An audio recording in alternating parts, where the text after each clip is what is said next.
Si tu as déjà eu l'impression de tourner en rond, d'avancer sans jamais même bouger d'un centimètre alors que tu te mets en mouvement tous les jours, cette vidéo est faite pour toi puisque je vais te parler d'un phénomène qui freine la majorité des entrepreneurs qui est tout simplement l'analyse paralysante et comment tu peux faire pour en sortir. Alors, l'analyse paralysante, qu'est-ce que c'est que ça? Je peux te dire que c'est un truc dans lequel j'étais très souvent bloqué et aujourd'hui, je me mets des baffes à chaque fois que je tombe dedans. Le sujet est assez simple, il y a un phénomène qui se répète à chaque fois quand on est face à du changement, face à des actions qui peuvent être challengeantes, face à finalement des tâches qu'on doit faire et que on ne fait pas, on n'avance pas ou alors qu'on réfléchit plus à entre guillemets la stratégie, le long terme, les réflexions sur des détails et ainsi de suite plutôt que de réellement avancer et on reste bloqué dans cette situation. Et ça, pour une personne qui est très mentale comme moi et qui a besoin de tout connaître, tout analyser avant même de faire quoi que ce soit, c'est un très gros frein. Et c'est la raison pour laquelle je veux vraiment partager mes conseils dans cette vidéo parce que littéralement, ça peut te faire gagner des années parce que tu peux rester bloqué pendant des années. Et je vais te partager un point, ou plutôt un schéma, qui est le schéma du cycle émotionnel du changement. Ce cycle-là nous amène deux grandes phases. Une phase qui est d'optimisme et une phase de pessimisme. La première phase, c'est tout simplement quand on commence à être optimiste par rapport à un projet. On va lancer un nouveau webinaire, on va lancer un site web, on va lancer un compte Insta, une chaîne YouTube et tout est beau, tout est rose, un nouveau projet, ça nous anime quelque part et 2 semaines après, boum, il n'y a plus personne, on arrête et on est bloqué. Et ça, c'est la phase normale quand on n'est absolument pas informé de tout ce qu'il est nécessaire de faire pour avancer.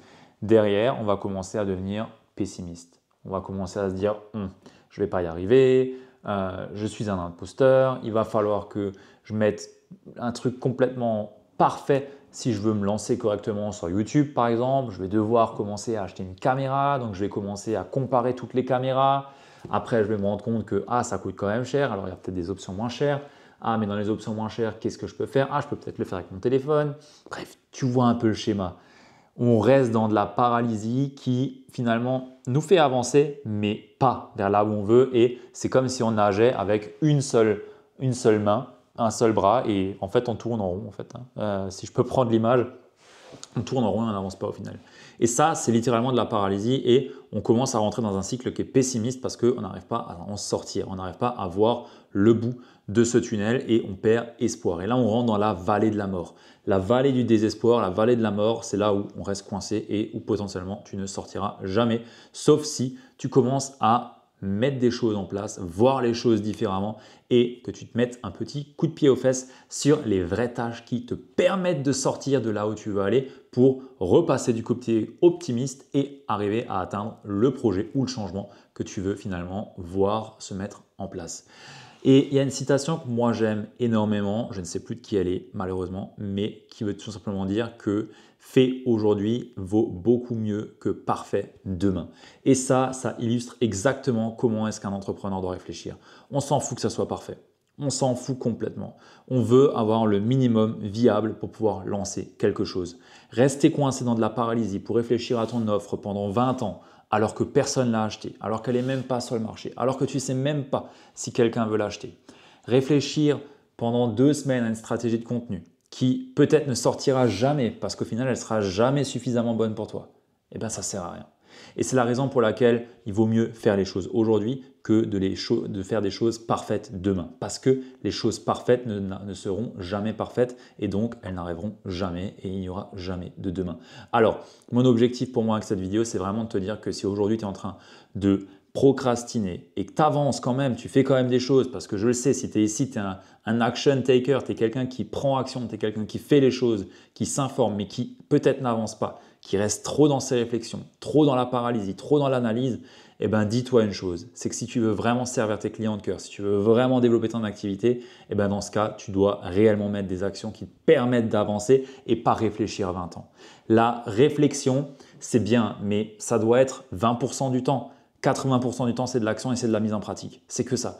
Tu n'as rien à réfléchir à ton niveau si tu n'as pas une entreprise qui fait 50, 100 000 euros par mois. Je veux dire, ce n'est pas de la réflexion qui va faire que tu vas aller au palier suivant. Non, si tu es à tes débuts, ce qui va t'amener au palier suivant ou peut-être même à faire décoller, débuter ton activité, c'est trouver ton product market fit, à savoir qui est-ce que tu veux servir, en quoi est-ce que ton offre aujourd'hui est la bonne par rapport aux personnes que tu veux accompagner, en quoi est-ce que ton message est bon, en quoi est-ce que ta stratégie de com est bonne et est alignée et te permet d'attirer tes clients, en quoi est-ce que ta stratégie d'acquisition est bonne et te permet de t'amener les bonnes personnes et comment est-ce que tu fais pour les signer, comment est-ce que tu fais pour les livrer à la fin. Il n'y a que ça qu'il est nécessaire aujourd'hui pour toi d'avoir en focus. Tout le reste, ce n'est que de la distraction. Et au plus tôt tu mets des choses en place, au plus tôt tu testes, au plus tôt tu sors cette première vidéo YouTube, au plus tôt tu sors ce premier podcast, ce premier post, cette première vidéo, ce premier mail, ce premier webinaire, je ne sais pas quelle stratégie tu vas utiliser. Là, je te balance des trucs, ça ne veut absolument pas dire que tu dois faire ça. Mais par contre, au plus tôt tu lances ce que tu as en tête, au plus tôt tu as du retour et du feedback. Et le feedback, c'est ce qui te permet de t'ajuster et à un moment donné de trouver ce qui va marcher. Et le problème, c'est que bien souvent, on ne se laisse pas suffisamment d'essais et d'erreurs pour avoir du feedback suffisant pour trouver notre alignement. Et donc, on se dit que ça ne fonctionne pas, qu'on n'y arrivera jamais et on reste coincé dans cette vallée de la mort et on n'en sortira pas.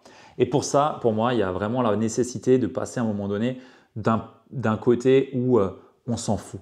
Je veux dire, on est là pour essayer des choses, pour trouver ce qui fonctionne et c'est ce que tu dois avoir comme état d'esprit. Au plus tu testes des choses, au plus tu peux catcher le momentum que tu cherches. Et c'est ça le plus beau.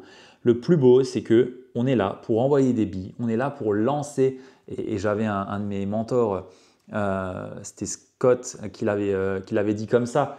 Tu prends des pâtes, tu les fais chauffer, tu les jettes contre le mur et tu regardes lesquelles collent. Et c'est justement ce qu'on veut. On veut savoir quelles pâtes vont coller au mur. Excuse-moi de l'expression, mais c'est un peu ça. Tu ne sais pas ce qui marche, tu ne sais pas ce qui est bon, tu ne sais pas ce que tes prospects vont vouloir consommer, que son audience va vouloir consommer. Alors lance des choses, lance des pâtes au mur pour voir lesquelles vont coller et savoir si tu peux en récupérer quelques-unes qui vont te plaire et te permettre de développer ton activité.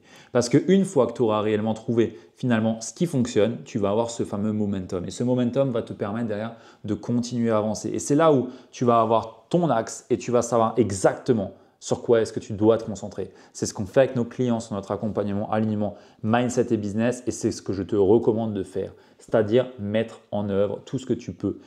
Être une personne d'action et non de réflexion pour derrière trouver ton momentum. Et une fois que tu as ton momentum, là tu vas all-in et là tu peux réfléchir. Là tu peux commencer à analyser les choses, commencer à peaufiner, à améliorer. Parce que là on va être dans de la finesse. Mais avant ça, c'est du chantier, clairement. Tu prends le marteau-piqueur et tu y vas et tu cherches à essayer. Parce que finalement, ce qui t'amène des résultats, c'est uniquement ce qui fonctionne. Et tant que tu ne sais pas ce qui fonctionne, ça ne t'amènera à rien. Donc pour moi, il faut dépasser cette peur à un moment donné, dépasser la peur de finalement poser des actions qui sont imparfaites et te dire que même si aujourd'hui tu poses une action qui peut être imparfaite, tu postes un contenu qui peut être imparfait, en fait, ça va peut-être déjà servir à quelqu'un et que la forme, on s'en fout, on s'en tape, c'est pas important, c'est le fond. Regarde-moi, la forme ici, il n'y a pas de montage. Ok, bon, j'ai une lampe à ma gauche, j'ai des livres en haut, mais c'est rien de compliqué.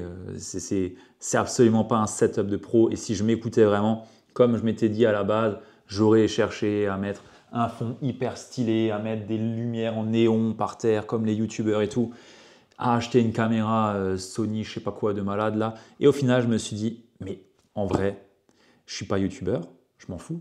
Mon but, c'est d'apporter de la valeur. Mon but, c'est d'amener finalement des réflexions pertinentes, d'amener des coachs, des thérapeutes, des personnes dans l'accompagnement à développer une activité.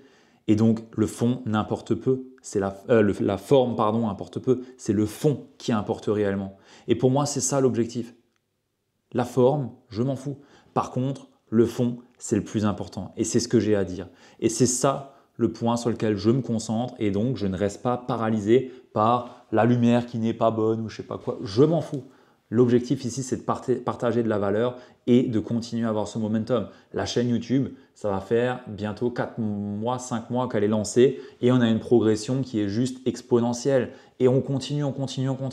Et c'est ce momentum que je veux continuer à alimenter. Et c'est exactement ce que j'ai utilisé sur mon podcast qui comptabilise plus de 200 épisodes, sur mon compte Instagram qui a je ne sais pas combien de followers et qui nous ramène énormément de clients, tout comme le podcast et cette chaîne YouTube aussi. On l'a à peine démarré il y a 5 mois, elle nous a déjà ramené 4 clients. C'est énorme. Et la raison pour laquelle ça fonctionne, c'est parce que je ne me concentre pas sur qu'est-ce qui finalement, je ne me concentre pas sur ces réflexions ou sur ces trucs à me dire ouais ça c'est beaucoup mieux si j'achèterais ça, si je me mettrais sur ça. Je m'en fous.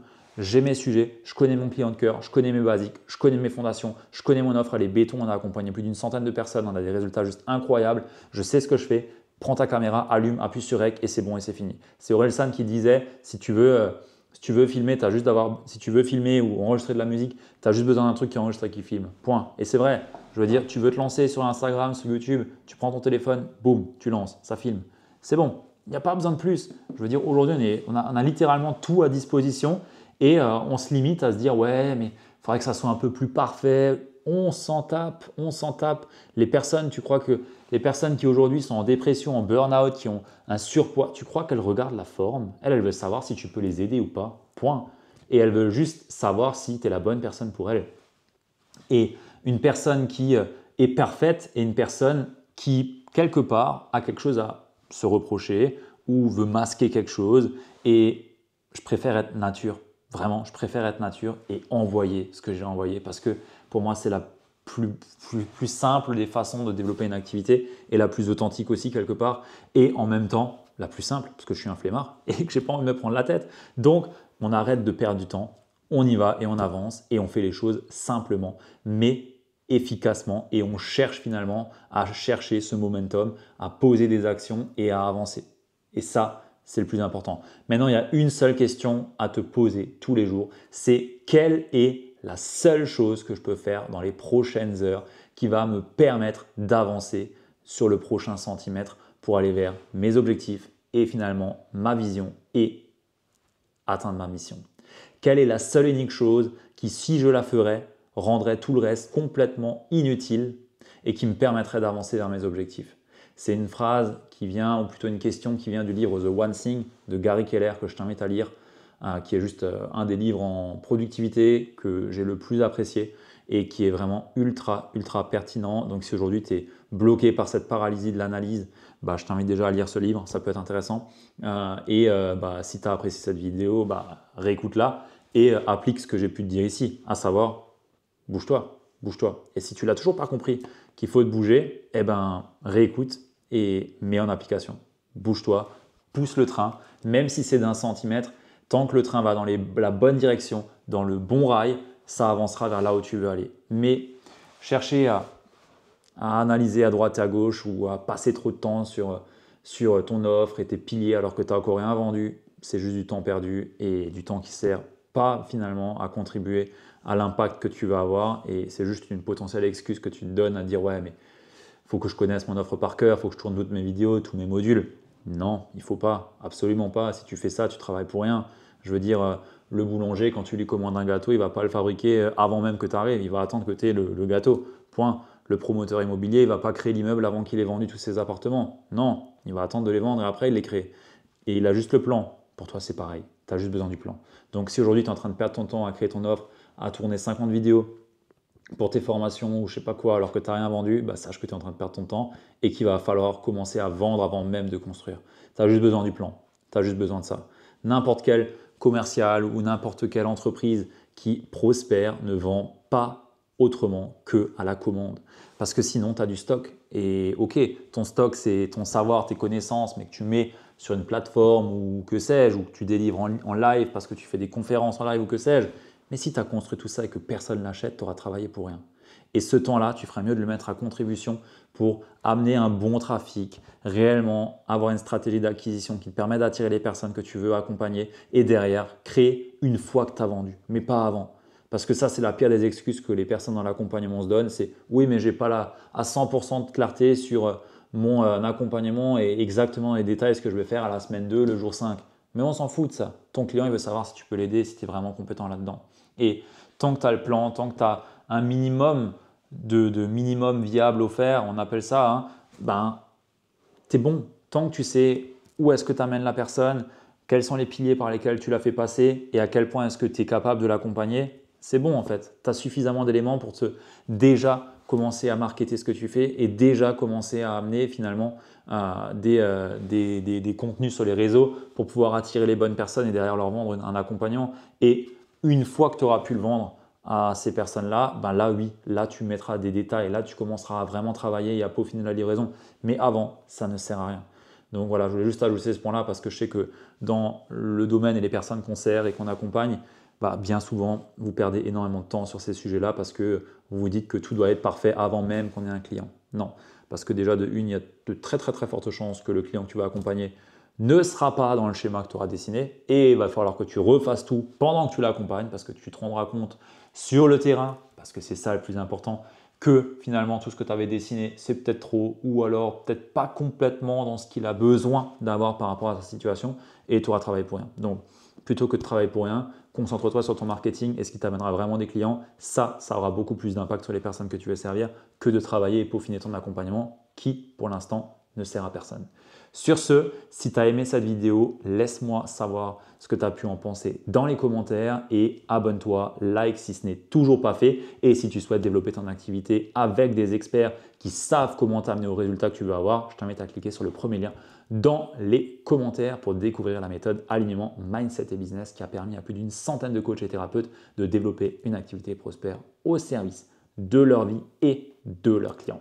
Sur ce, on se dit à la prochaine vidéo. Ciao!